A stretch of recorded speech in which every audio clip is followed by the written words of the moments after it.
Hi everybody, welcome back to my channel. My name is Zara and today I'm going to be doing a review of A Song for Arbonne by Guy Gavriel Kay.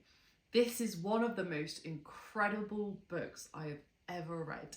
It's rich, it's sumptuous, the characters are interesting, the plot develops in a way that just makes sense, the writing is exquisite, it is perfection. There is not one critique, apart from maybe one tiny one, but I am nitpicking, that I could make about this book. It's just perfection. Guy Gavriel Kay is an author that I've talked about quite a few times on my channel now, and I've had a very mixed bag experience with him. A Brightness Long Ago is one of my favourite books of all time. Tagana is one of my hated books of all time. And then we have Children of Earth and Sky, which I was kind of somewhere in the middle. I didn't hate it, I didn't love it. With this book, I just fell in love with the world. I fell in love with the setting. I fell in love with the characters pretty much from chapter one.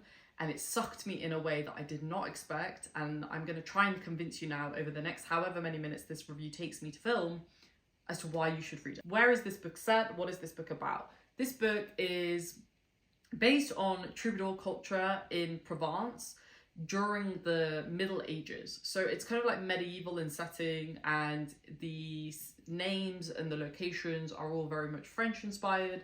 There are some kind of, I think, German inspired kind of countries as well and lands that are in this world. The way that Kay captures it is just absolutely beautiful. Like I genuinely can't think of a better way to put it. It's just so incredibly rich and beautiful that you genuinely feel like you're there with these troubadours and with the other characters in this world. Because the way he describes it feels so visceral. Like it genuinely feels like you're being transported to Middle Ages Provence, like, and you're a part of this like troubadour culture. Like it's really, really quite incredible. I've not experienced that in a while, and it made me think this book would be incredible if it was adapted to TV or film. Like it would be absolutely incredible as a visual adaptation, because the way he describes everything is just phenomenal. The actual plot of the book, and I'm not going to talk too much about the plot because I genuinely think you should just go into this not really expecting much, because that's what I did and it worked. But we're essentially following two dukes who have a feud, and it's about their feud and how it impacts not only these two people but also a wide cast of characters. The characters in this book are some of the best characters I've ever read, and because I love the setting so much, I wouldn't even say the characters are my favourite part of the book, just because I love the setting and the way Kay wrote the setting so much, which is like a first for me. But the characters are a close second, and we just have some amazing characters. So we have Bertrand de Tella. I'm going to totally butcher these, but just, you know, go along with the flow. Bertrand is such a great character. So much depth and so much layers to him. I'm not going to talk about why, because again, I don't want to spoil it. But he's one of those characters that at the start, you don't really know what his motives are. But as you learn more about him and as more gets unpeeled about his character, you really get a sense of who this person is, where he's come from, where he's going, and why he's doing what he's doing. That is one thing that I love. I love getting that full kind of 360 view of a character. And Kay does an absolutely phenomenal job with Bertrand, but also all of the other characters that we get in this book.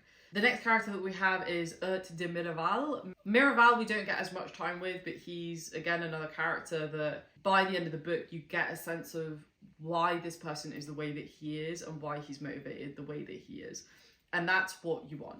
That's what you want. When you have two warring dukes against each other, you want to get a real good sense of why these people are doing what they're doing, what they're motivated by, and how they operate, and we get that from both of them, even though we don't necessarily get equal time with each of them. And I think that's a testament to Kay's writing.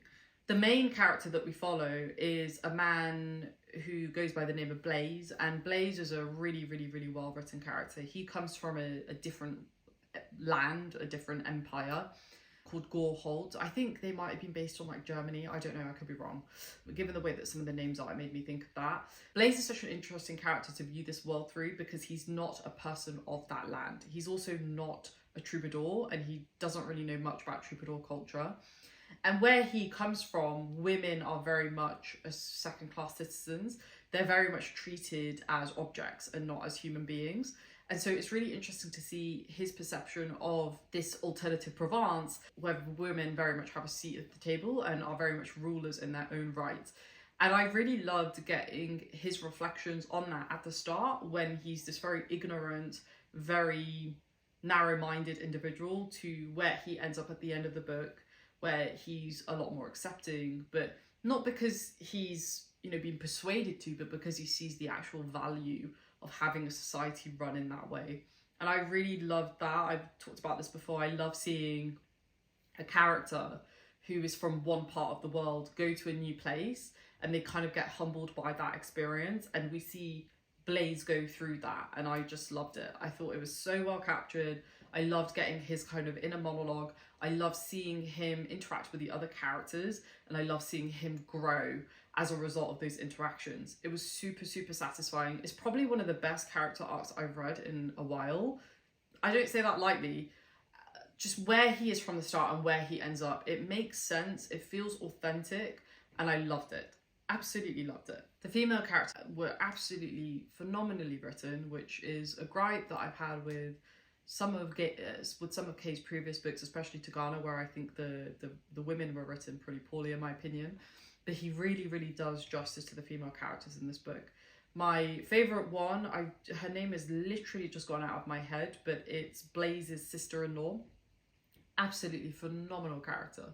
She has this incredible strength, and it's something that I just really admired about this character, and that's what you want as a reader. You want to, not necessarily all the time, but when you're reading a book of this scale, you want to feel a degree of empathy and sympathy for these characters. And one of the things that I love the most is when I have a character that I can genuinely admire and respect because of the way they've been written, if that makes sense. Her development and her struggle, but more importantly, how she overcomes that struggle is really, really well written. And I just loved everything about it. We do follow other perspectives too. It's very much a multi-POV book. And one thing that I really love that Kay does, that I've liked when it's been done before, especially by Abercrombie, is when he perspective hops between different perspectives. You know, we have our kind of main character list, which Blaise, I would say, is our main character. Then we have our secondary character list, where we have kind of 3-4 other perspectives. And then we have like a tertiary character list, the people who we don't even necessarily know their name, but we see events unfold through their perspective. And it really enriches the way the story is told and the way that the world develops. It's very hard to do. I've seen authors do it and completely bomb at it, but I've seen a few authors do it phenomenally well, and I would say Kay is up there now as one of my favourites who does it incredibly well. Abercrombie would have to be the other as well. It's really, really good and really adds to the overall flavour of the story. In terms of thematic work, I really like the themes around kind of obviously the role of women in society. I think that plays a really big part. Also the role of art in society. I've noticed that seems to be a common theme in Kay's books, is art seems to be often quite a central theme. And it's all about like the appreciation of art and the importance of having art in culture and the role that that can play in expanding one's horizons, and not even just one's own horizons, but an entire empire's horizons. Like, I think it's such an interesting topic. Then there's also topics around kind of family dynamics and war and redemption, revenge, kind of all the things that you want in a fantasy epic, but it just happens to be contained in like a 600 page book. Like, it's just so good. It's so good. One other thing I want to add is that there are some twists and turns in this book that are just so well executed that you just wouldn't see coming. I'm one of those people that I don't normally try to predict what's happening in a book, but I will always get like a spidey sense of what's going to develop and what's going to happen. And there's a few in this one that I just did not see coming, and I was so pleasantly surprised, and I just was here for it. I absolutely loved it. Absolutely loved it. It was just so good. The politics is also executed really well. This is a very political world. Obviously, we have kind of different courts warring against each other, and then there's other players that come into play as well at different points in the book. And again, I have to say, even in Tigana, which I didn't like, the politics was done really well in that book too, and I think Kay is an absolute master at executing on politics. He hides the things that we don't need to know, but he tells us the kind of little biscuit crumbs that we do need to know. And he allows you to come to your own conclusions if you want to, but even if you don't know where it's going, he will then reveal it in a satisfying way, what happens by the end of the book.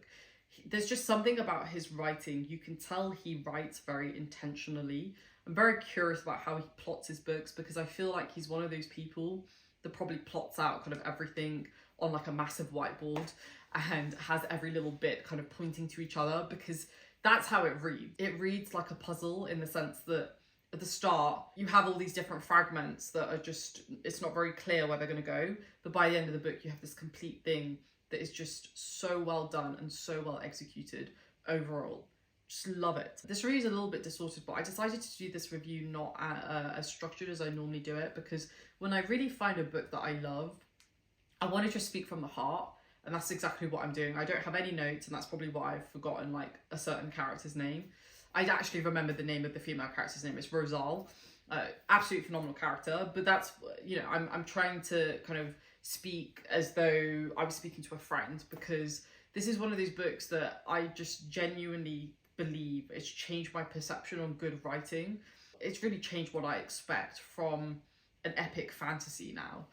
It's probably not fair on a lot of authors, but I think the bar with this book is so high. And I strongly suggest, if you are an author, that you read this book if you haven't read it, because it is a masterclass in how to write a very thoughtful, dynamic, wide-spanning fantasy world that has interesting characters, good world building. It just feels so visceral as the reader. And then we have also just incredible pacing, good descriptions. It's not overly wordy. Like, oh, I'm just going to stop there. It's just phenomenal. Every single thing works. My only tiny little gripe that I am going to mention, because I should mention it as I mentioned it at the start, and that's the fact that I did have a little minor issue with one of the first scenes and about how the women were being portrayed in that scene.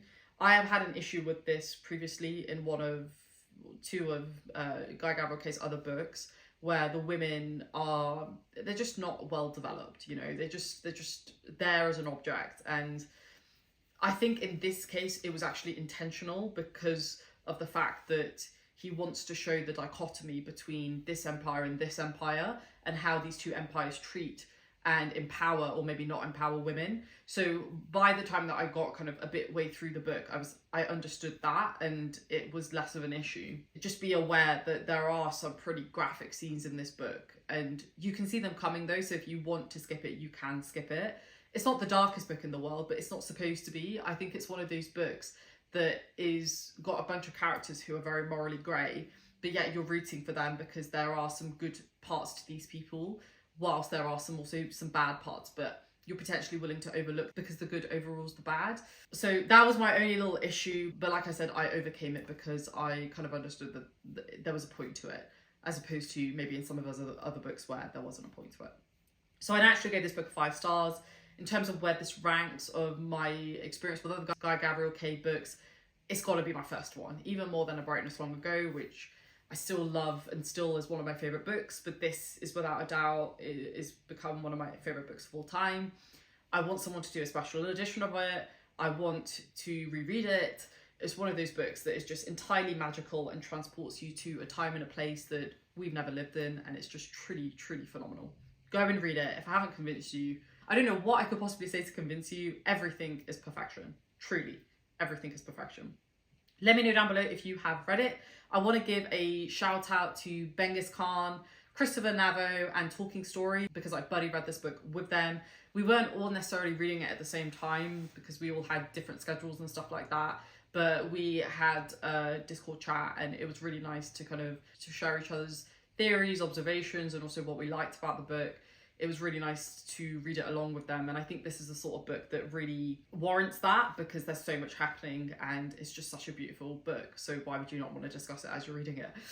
So shout out to those guys. I believe they are going to be doing a live show, so depending on when it's out, you should definitely go check it out. If it's already out, I will link it down below. Unfortunately, I couldn't join just because my schedule is all over the place at the moment. Let me know down below if you have read it. Let me know what you think about it, and if you haven't read it, if you have any questions, I'm always happy to answer. Please give this video a thumbs up if you liked it, and I will see you in my next video. Thanks for watching, folks. Stay safe as always, take care, and I will see you soon. Bye.